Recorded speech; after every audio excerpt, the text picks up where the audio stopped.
Hello, and thanks for joining me on this very first Food Offensive transmission. My attempt here is to bring awareness and action to issues surrounding our food supply. The goal is to have weekly news updates and special reports via video broadcast. Now, in the future, I'd like to have interviews with various experts, various people involved in whatever I'm talking about, and then really just talking about what's in our food, what's in that ingredients list, what is really going in our bodies. Again, if you want to see a little bit more about me, I have an intro video as well, and you can see that on this YouTube channel here, or if you're listening to this via video podcast through iTunes, you can see that as well. It's the introduction video, the pilot video, talking about a little bit what we're going to do here, and a little bit about myself and what I bring to this. So moving on, we're going to go through, since this is the first video, this is the first day of 2012, excuse me, it's hard to get used to that already. The first day of 2012, I thought it would be appropriate by starting off this video, starting off this foodoffensive.com, this food offensive broadcast that I'm going to be doing hopefully weekly. The goal is weekly. To kick it off by just reviewing some of the top 10 stories of last year, of 2011, and going through some of those, and hopefully this time next year, if I made it to that point, we can go over some of the other things that maybe we've covered on here, and some of the things that hopefully stories that we've broken or stories that we've written about. So going along here, we're going to go to the top 10 food stories of 2011. Some of these, this is a list that was adapted from naturalnews.com. Mike Adams, the health ranger, put this article out last week, and I took it and ran with it. I added some of my own things because there's some things in there that I wanted to cover that were specifically for food. He had some other things in there, but I wanted to go specifically for food, and that's what I'm going to do on this Food Offensive broadcast and what we're going to go over today. So the top 10 food stories of 2011, of course, starting with number 10, going all the way to what I think is the number one. Like I said, from naturalnews.com, and I'll point out which ones those are, and as always, you can find those links in the video comments below, in the video info below, or on the website at www.foodoffensive.com. So number 10, Rawesome Foods infiltrated by FDA agents, then raided at gunpoint while government goons destroyed 50,000 plus in wholesome food. It's a long article title, but this is what it is. Basically, this sounds like, that title, it sounds like something that would come out of North Korea, but it's not. It's actually out of Venice, California, where egomaniac California Department of Agriculture agents did an armed raid. They confiscated the raw milk, and then they went to pour it down the drain. And of course, denying nutrition to the many infants and toddlers and adults that rely on that. People have chosen to take that stance to do raw milk, and to do that as part of their health initiative and their health choices. And this place was raided because for whatever reason, you can look into the article further and figure out why. But the fact is that they went in, raided at gunpoint, something as futile, something as simple, something as non-offensive and non-threatening as milk. I mean, come on. So that's in a nation where children grow hungry every day, this is especially notable that the government would just come in and destroy food right in front of the people that are taking part of it. Here are the key stories that were reported on and on the news, on the naturalnews.com. You can find those stories from farmers and food producers, etc. So you can find those at naturalnews.com, and I'll have the article links down below. Now, speaking of raw food freedom infringement, number 9, that brings us to number 9, the raw milk freedom riders commit heinous food crimes right in front of the FDA headquarters. That's right, in an act of civil disobedience, the Raw Milk Freedom Riders, www.rawmilkfreedomriders.com, appropriately named, appropriately titled website, openly committed raw milk crimes, quote, raw milk crimes, right in front of the FDA headquarters. Operating a caravan of, quote, terrorist minivans stuffed full of moms and children, they openly consumed raw milk and cookies and demanded to be arrested by the FDA. Tyrants. And, they drove across the border with this. That was supposedly breaking federal law. And they were pointing that out. Well, the FDA predictably did nothing, proving that the raw milk laws are so unprincipled that they will never enforce them in broad daylight. Crazy stuff.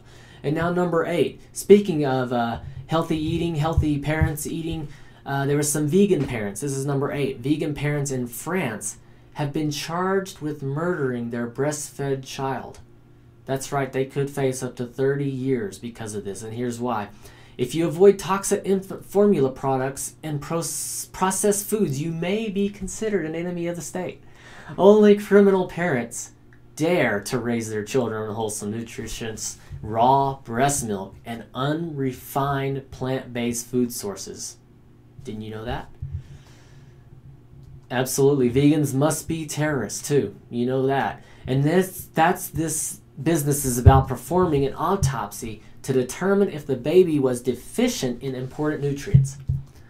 Do you realize that 90% of babies in France and in America, by the way, are severely deficient in at least one other crucial nutrient, such as vitamin D, magnesium, or zinc? If having a vitamin deficient baby is a crime, then virtually all parents who consume mainstream processed food diets are criminals by their standards. And of course you can learn more. That's one of the Natural News ones that was picked out by them. And we're going to move on to number 7 now. The FDA, more regulation by the governments. FDA tries to outlaw virtually all dietary supplements with new NDI regulations. This is another big story from 2011. 2011 was the year the FDA attempted to outlaw virtually all such products by requiring supplements companies to seek, quote, approval for each ingredient they use in every formulated product they offer. For instance, if they use vitamin C in 10 products, they would have to apply to the FDA for vitamin C approval 10 times. Now, that might not sound too big of a deal if you're just thinking about filling out paperwork, but it goes beyond that. Each application would cost hundreds of thousands of dollars in research and effort, and the FDA could simply reject them at all without any reason whatsoever. Absolutely crazy. This is how the FDA plans to put the entire natural products industry out of business, thereby forcing the sick, diseased Americans to buy prescription medication that only make them even more diseased. Repeat business, I can see that, their spin on that. Repeat business could be their goal there if you believe in that. And that's a Natural News article as well. That was number 7.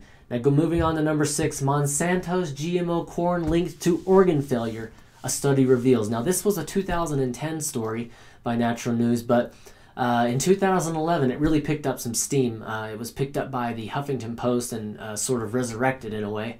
And so in 2011 this one was a big hit. Even though it's an older article, I thought it was very important to put in here because there's a lot of GMO news and a lot of GMO stuff going on, and we're actually going to end with that on number 1, but I'll give you a little spoiler alert here. It's a good news. So, but moving right along, this was from 2010, like I said, but in 2011 picked up by Huffington Post and really catapulted with a lot of views.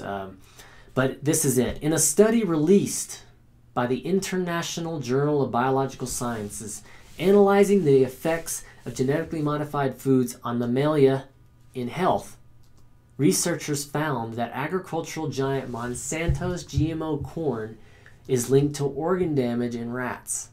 That's right. According to the study, which was summarized by Radhi Ananda at Food Freedom, 3 varieties of Monsanto's GMO corn, I won't go through those numbers, but 3 different ones, were approved for consumption by U.S., European, and several other national food safety authorities. Now, they supposedly check this stuff out before they feed it to us.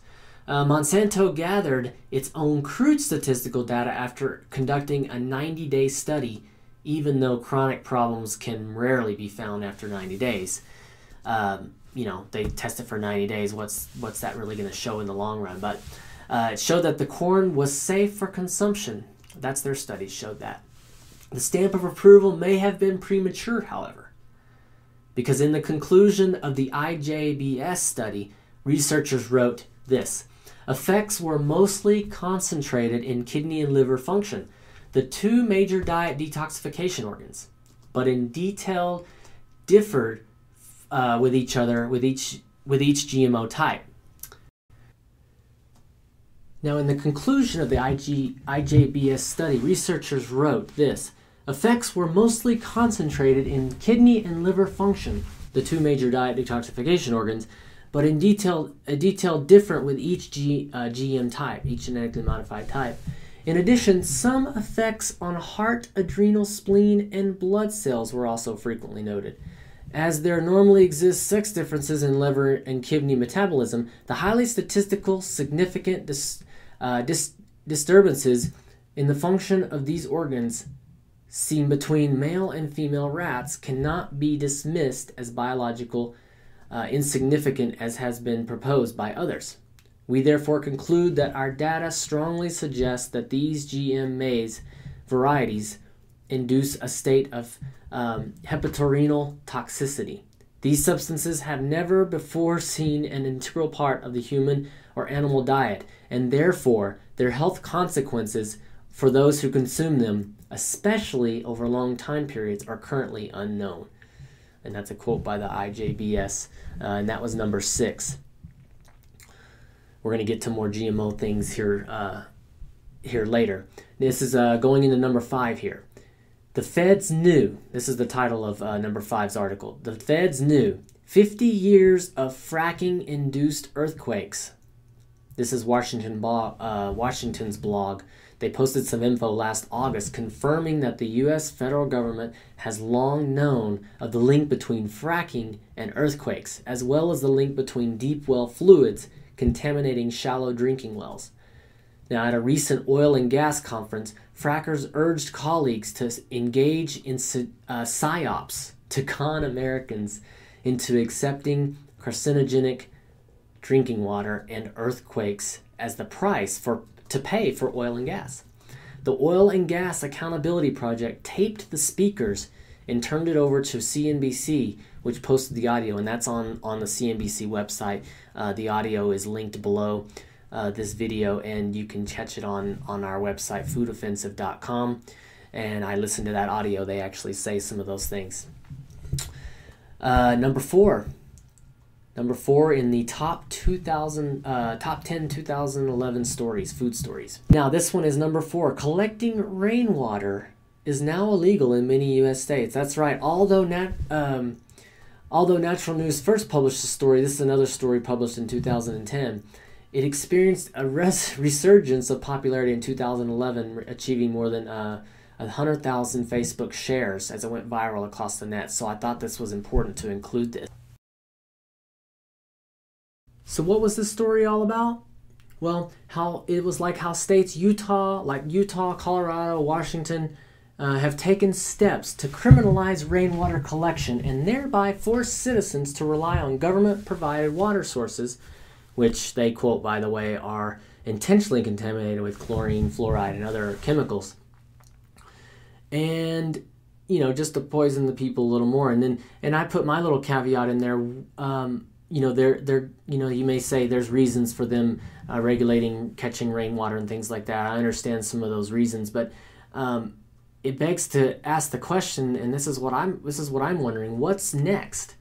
Are they going to charge royalties for using the sun as a solar power source? I mean, think about it. The government doesn't own the sun, but what keeps them from saying we're going to charge you for using solar power now?